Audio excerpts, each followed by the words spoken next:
Dear students, numerical number 14.6 है।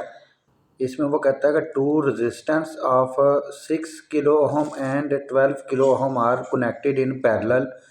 अ 6 volt battery is connected across its end. Find the following quantities.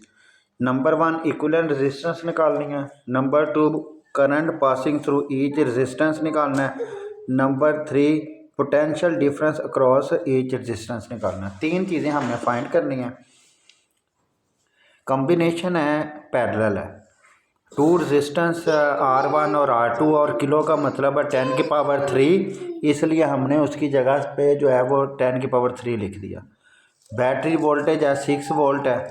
तीन चीज़ें find करनी है, वो हमने इधर लिख ली है।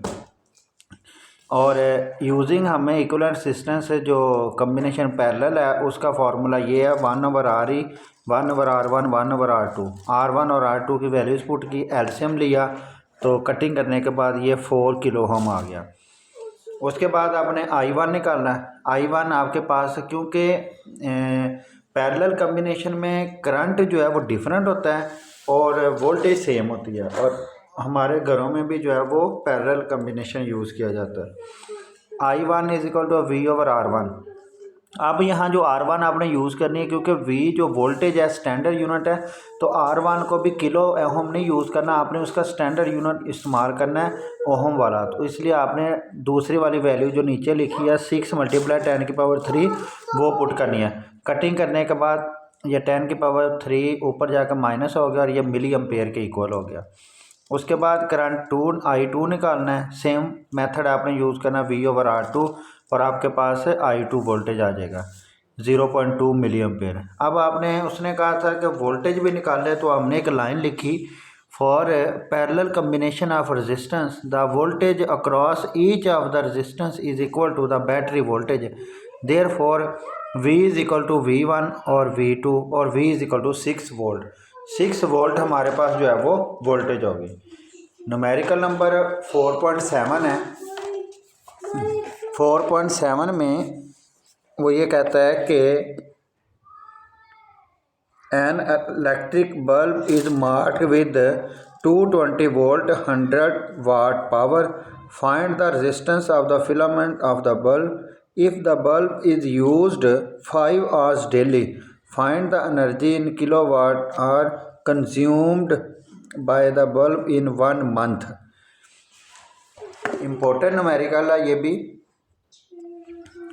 वोल्टेज है 220, पावर है 100 वाट, टाइम ऑफ यूज है 5 hours डेली। तो टी हम जो है वो 30 डेज जो है डेली 5 घंटे इस्तेमाल करते हैं, तो 30 दिनों में 5 को 30 से मल्टीप्लाई कर देंगे तो आपके पास 150 आवर्स एक मंथ में हो जाएंगे। इसको हमने टी ले लिया। तो resistance of the filament of the bulb निकालनी है और energy in kilowatt hours for 30 days निकालनी है, वो W है। हमें इलेक्ट्रिक पावर वाले टॉपिक में P is equal to I²R और I इज इक्वल टू होता है V/R। तो V²/R² हो गया, कटिंग हो गई, तो हमने R निकाला उधर ले गए, P नीचे आके डिवाइड कर दिया। अब 220 का स्क्वायर और 100 पे डिवाइड किया तो 484 ओहम आपके पास रेजिस्टेंस आ गई। दूसरी आपने एनर्जी निकालनी है किलोवाट आवर। उसका फार्मूला है power multiply time divided by 1000। ये फार्मूला है, आपने पीछे पढ़ा हुआ है, और ये पावर को टाइम से मल्टीप्लाई किया, 1000 पे डिवाइड किया, तो आपके पास 15 किलोवाट आवर जो है वो इतनी जो है वो एनर्जी कंज्यूम होगी। और ये आपका न्यूमेरिकल कंप्लीट हो गया।